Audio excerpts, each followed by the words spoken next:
Hercule. Sur le mont Olympe, la fête bat son plein pour célébrer la naissance du fils de Zeus, roi de tous les dieux, et de son épouse Héra. Le bébé est baptisé Hercule et il est « fort comme son père », dit fièrement Zeus.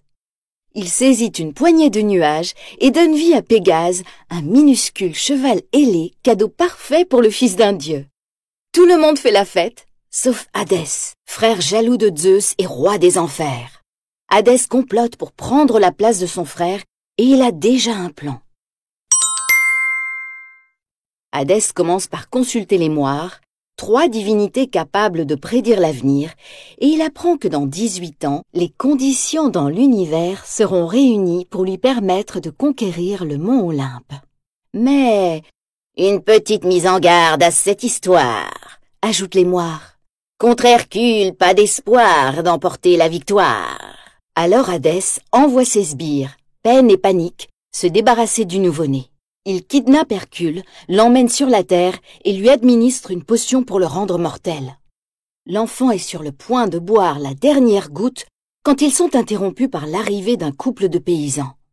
Alors que Peine et Panique s'enfuient, les paysans trouvent le bébé et décident de l'adopter. Hercule devient un garçon gentil et joyeux, mais son immense force lui crée toutes sortes de problèmes. Il est incapable de la contrôler. D'où lui vient-elle ? Hercule ne se sent pas à sa place. Ses parents sont attristés et finissent par lui dire qu'ils l'ont adopté. Ils lui montrent également le médaillon qu'ils portaient quand ils l'ont trouvé et sur lequel est gravé le symbole des dieux. « Vous êtes les meilleurs parents qu'un fils puisse avoir », dit Hercule. « Mais je dois être sûr. » Et il part pour le temple de Zeus en quête de réponse.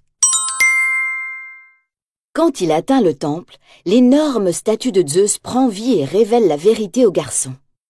Hercule est son fils. « Tu ignorais que tu avais un père célèbre, pas vrai ?» annonce le roi des dieux. La maison d'Hercule est le mont Olympe, mais il ne pourra y retourner que lorsqu'il aura prouvé qu'il est un vrai héros. Comment ? Philoctète, l'entraîneur des héros, va l'aider. Hercule repart sur Pégase pour aller le trouver. Mais Philoctète, ou Phil, a pris sa retraite. Tous les héros qu'il a entraînés l'ont déçu. « J'ai fait un grand rêve une fois, » confie-t-il à Hercule. « J'ai rêvé que j'allais entraîner le plus grand héros que la Terre ait connu, si grand que les dieux accrocheraient son image dans les étoiles. » Qui sait si Hercule... Ce garçon a vraiment quelque chose de spécial. Sa force est réellement étonnante. Phil finit par accepter de l'entraîner. Et une fois l'entraînement terminé, tous deux partent pour Thèbes, la ville idéale pour construire la réputation d'un héros.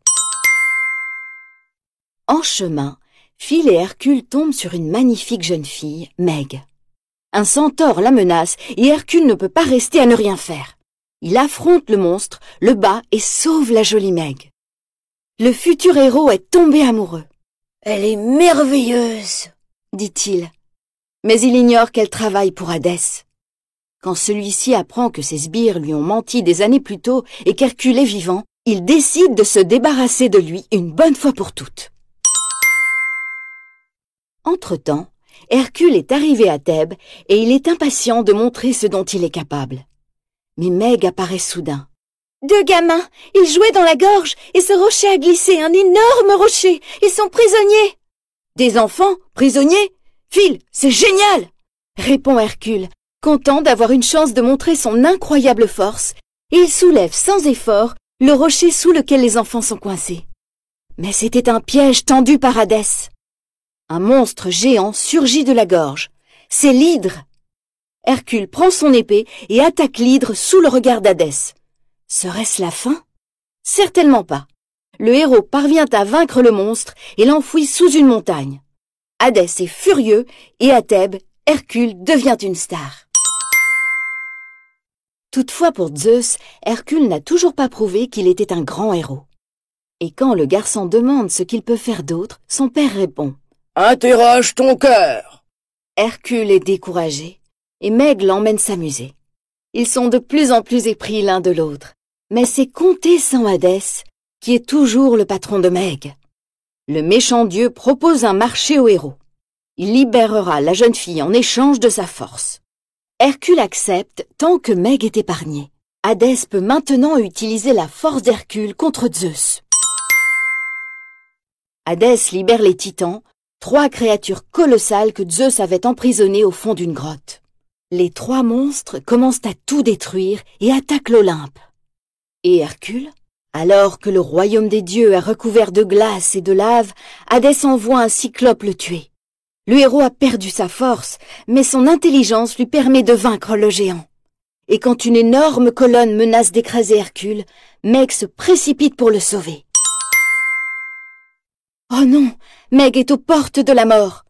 Cela rompt le marché avec Hadès et le héros retrouve sa force. Hercule va immédiatement sur le mont Olympe, brise les chaînes qui entravent les dieux et donne une leçon à Hadès et à ses hommes de main. Mais quand il revient vers Meg, il découvre qu'elle ne respire plus.